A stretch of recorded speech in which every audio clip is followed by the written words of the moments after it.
ಪುಸ್ತಕಗಳನ್ನು ಮಾರಾಟ ಮಾಡುವ ಸಣ್ಣ ವೆಬ್ಸೈಟ್ ಇಂದು ಲಕ್ಷಾಂತರ ಜನರ ದಿನನಿತ್ಯದ ಖರೀದಿ ತಾಣ ಅಂದ್ರೆ ನಂಬ್ತೀರಾ? ಇದೇ ಫ್ಲಿಪ್ಕಾರ್ಟ್ ಕಥೆ. 2007ರಲ್ಲಿ ಸಚಿನ್ ಬನ್ಸಾಲ್ ಮತ್ತು ಬಿನ್ನಿ ಬನ್ಸಾಲ್ ಬೆಂಗಳೂರಿನ ಅಪಾರ್ಟ್ಮೆಂಟ್ನಿಂದ ಆರಂಭಿಸಿದರು.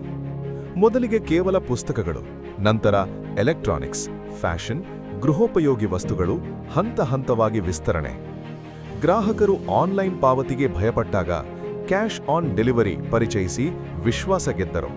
ಸ್ವಂತ ಲಾಜಿಸ್ಟಿಕ್ಸ್ ವಿಭಾಗ ಇಕಾರ್ಟ್ ಲಾಜಿಸ್ಟಿಕ್ಸ್ ನಿರ್ಮಿಸಿ ವೇಗದ ಡೆಲಿವರಿ ಸಾಧ್ಯ ಮಾಡಿದರು.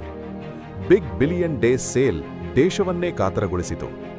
ಮೈಂತ್ರಾ ಮತ್ತು ಫೋನ್ಪೇ ಮುಂತಾದ ಕಂಪನಿಗಳನ್ನು ಪಡೆದು ತಮ್ಮ ಸಾಮ್ರಾಜ್ಯವನ್ನು ಬಲಪಡಿಸಿದರು.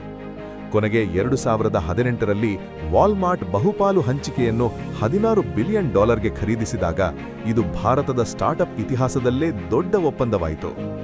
ಸಣ್ಣ ಕನಸು ಪ್ಲಸ್ ದೊಡ್ಡ ಧೈರ್ಯ ಪ್ಲಸ್ ನಿರಂತರ ಪರಿಶ್ರಮ = ಮಹಾ ಯಶಸ್ಸು. ನಿಮಗೂ ಸ್ಟಾರ್ಟ್ಅಪ್ ಆರಂಭಿಸುವ ಆಸೆ ಇದೆಯಾ? ನಿಮ್ಮ ಐಡಿಯಾ ಏನು? ಕಮೆಂಟ್ನಲ್ಲಿ ಹಂಚಿಕೊಳ್ಳಿ.